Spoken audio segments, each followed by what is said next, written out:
नमस्कार, मैं हरबंश नागोके। आज इस कार्यक्रम में हम बात करेंगे स्वास्थ्य विभाग को लेकर और खास करके हेल्थ एंड मेडिकल एजुकेशन के अधीन आने वाले गवर्नमेंट मेडिकल कॉलेज और उसके एसोसिएट हॉस्पिटल। इस समय एक विधान एक संविधान पूरे जो देश में लागू है उसमें जम्मू कश्मीर शामिल हो चुका है। धारा 370 टूट चुकी है, मगर आज भी हालात बद से बदतर है। जैसे पहले धारा 370 लगी थी तब भी थी। इसके साक्षात परमाने कोई ज्यादा बदलाव नहीं आया है। फर्क इतना है कि जब यहां कोई भी लोकप्रिय सरकार थी, कहीं शॉर्टेज ऑफ स्टाफ होती थी तो आम बात की चर्चा होती थी, विधानसभा या विधान परिषद में इसकी बहुत गूंज होती थी, मगर अब दोनों नहीं है। अलबत्ता सिर्फ गूंज इस समय जम्मू में आपको नजर आती है, जो यहां पर अलग अलग विभागों के साथ सौतेली मां का व्यवहार कर्मचारियों के साथ हो रहा है वो रोज सड़कों पर होते हैं। मगर लगातार जो गवर्नमेंट मेडिकल कॉलेज और एसोसिएट हॉस्पिटल में शॉर्टेज है उसके बारे में कोई भी बात नहीं कर रहा, क्योंकि लोकप्रिय सरकार है ही नहीं। गवर्नमेंट मेडिकल कॉलेज में 30% जो है एसोसिएटेड हॉस्पिटल और गवर्नमेंट मेडिकल कॉलेज 30% स्टाफ की कमी है, और जो सुपर स्पेशलिस्ट हॉस्पिटल बनाया गया है उसमें 70% के लगभग कमी है। और ये सारा ब्यौरा हाल ही में कुछ समय पहले आरटीआई के द्वारा एक जनहित याचिका जो की गई थी सरदार बलविंदर सिंह ने, उसका जवाब आया है। अंदाजा आप लगाएं, गवर्नमेंट मेडिकल कॉलेज में 233 फैकल्टी में 136 की कमी है, यानी कि होनी टोटल 369 है, 233 है और 136 वेकेंट है। मेडिसिन विभाग की बात करें तो वहां पर 13 की शॉर्टेज है। एनेस्थेसियोलॉजी की बात करें 6 पोस्टों की जगह खाली है। गायनी यानी कि स्त्री रोग विशेषज्ञ या उस विभाग की बात करें तो 27 जो है पोस्टें खाली हैं।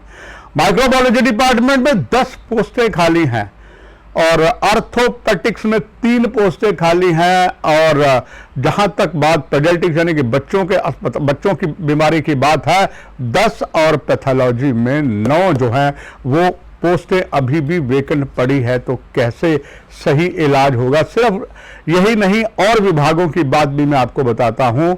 वो ये है कि रेडियो डायग्नोसिस में शॉर्टेज 2 की है, और जहां तक सर्जरी की बात है 8 की शॉर्टेज है।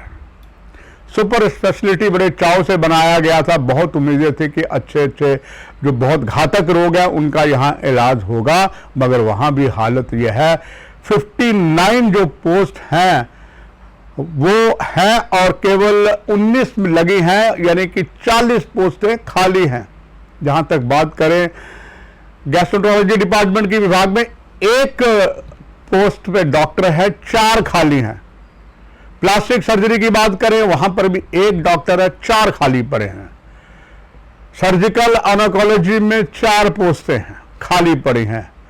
नेफ्रोलॉजी डिपार्टमेंट की बात करें और हेमेटोलॉजी डिपार्टमेंट की बात करें वहां पर पोस्टें कुल मिलाकर 12 हैं, 4 सिर्फ लगे डॉक्टर हैं, बाकी पोस्टें खाली हैं।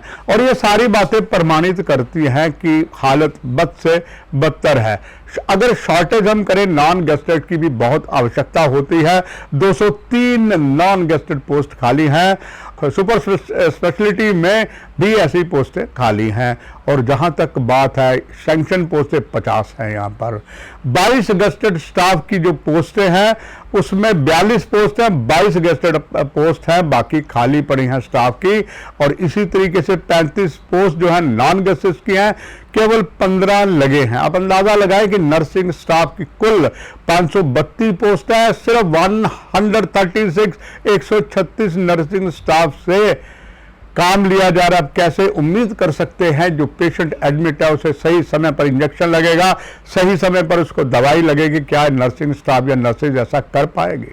73 पैरामेडिकल स्टाफ कुल हैं और है जो पोस्ट है वो 220 है, मगर 73 पैरामेडिकल स्टाफ कुल लगा है। कैसे आपको पैरामेडिकल स्टाफ पूरा दवाइयां दे पाएगा?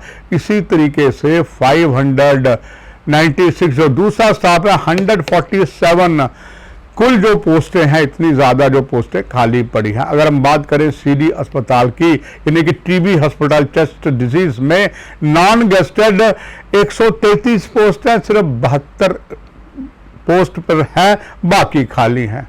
क्लास 4 की बड़ी महत्ता होती है। 61 पोस्ट है, 54 पर ही तैनाती है, बाकी खाली है। और इसी तरीके दूसरे विभाग में 151 क्लास 4 की पोस्टें हैं, 87 है। बात अगर करें हम SMGS अस्पताल में तो वहां पर 86 पैरामेडिकल स्टाफ लगा हुआ है, जबकि होना चाहिए 168। अब नर्सेज की बात करें तो कुल 374 नर्सेज SMGS अस्पताल में। आप भली भांति जाते हैं कि SMGS अस्पताल में बच्चों का बच्चा अस्पताल है और भी है, और ख़ास करके सर्जरी तो मेडिकल कॉलेज में, मगर यहाँ पर और डिपार्टमेंट ENT डिपार्टमेंट है, ये सारे डिपार्टमेंट हैं। यहाँ पर नर्सेज की जो पोस्टें हैं वो इतनी ज़्यादा खाली हैं, 374 पोस्टें, मात्र 96 से काम चलाया जा रहा है। कैसे आप कहेंगे कि मरीजों को पूरी तरीके से राहत मिलती है? और जहां तक क्लास 4 की बात है, 334 पोस्टें हैं SMGS हॉस्पिटल में, 165 भरी हुई हैं, बाकी खाली हैं। इसी तरीके से जो मिनिस्ट्रियल स्टाफ है 54 की जगह है 31 है। सुपर स्पेशलिटी की बात करें तो 158 नॉन गेस्टेड है, जबकि होने चाहिए 487। अक्सर हम कहते हैं कि SMGS अस्पताल जो है मेडिकल कॉलेज है और कॉलेज हैं, ये रेफरल हॉस्पिटल बनाए गए हैं, पर अब मरता क्या ना करता। कैसे एक पेशेंट अगर यहाँ आता है किसी भी बीमारी का हो, जब यहाँ पूरे नर्सेज नहीं हैं, स्टाफ नहीं है, पैरामेडिकल स्टाफ नहीं है, डॉक्टर्स नहीं है अलग अलग विभागों के, तो कैसे पेशेंट भगवान के हवाले कर दिया जाए। इसलिए लोग यहाँ से अलग अलग क्षेत्रों में, चाहे पंजाब है चाहे दिल्ली है, वहां चले जाते हैं। इस बारे में आज तक सरकार ने कुछ नहीं किया, कोरी बयानबाजी से ये प्रमाणित करती है। एक बार फिर जम्मू कश्मीर के अंदर प्रशासन ने हाथी के दांत खाने के और दिखाने के और की कहावत को पुनः यथार्थ कर दिया है। क्या कोई ऐसा संगठन होगा? क्या स्वयं प्रदेश भारतीय जनता पार्टी हो कि आदरणीय प्रधानमंत्री जो 24 अप्रैल को यहां आने वाले हैं उन तक ये बात पहुंचाएगी? उम्मीद कम है। लगातार जिस तरीके के हालात बने हैं तो कह सकते हैं, और आम जनता भी कहती है, इससे अच्छे तो पहले सरकारें थी जो धारा 370 के समय से पहले थी। खैर उसके बाद तो सरकार यहाँ आई नहीं। चलिए कौन सा कहते हैं, अब कौन सी ज़्यादा देर है, हालांकि फिर भी चुनाव में कह सकते हैं कि दिल्ली अभी दूर है, चुनाव इतनी जल्दी पॉसिबिलिटी नहीं नज़र आती है। तो इस तरीके से हमें स्वास्थ्य के लाभ के लिए मेडिकल कॉलेज की जगह कहीं और ही जाना पड़ता है। अभी चूंकि ये सब राहत मिल सकती है अगर all India institute medical of sciences जो सांबा के विजयपुर में बन रहा है उसको समय लगेगा, तब तक ये हालत बने हैं। मुझे लगता है इसमें ज़्यादा अंतर नहीं आएगा। बस आज के इस कार्यक्रम में इतना ही। नमस्कार। For more updates, do subscribe our YouTube channel and don't forget to hit the bell notification icon. And if you are watching this video on Facebook, do follow our Facebook page.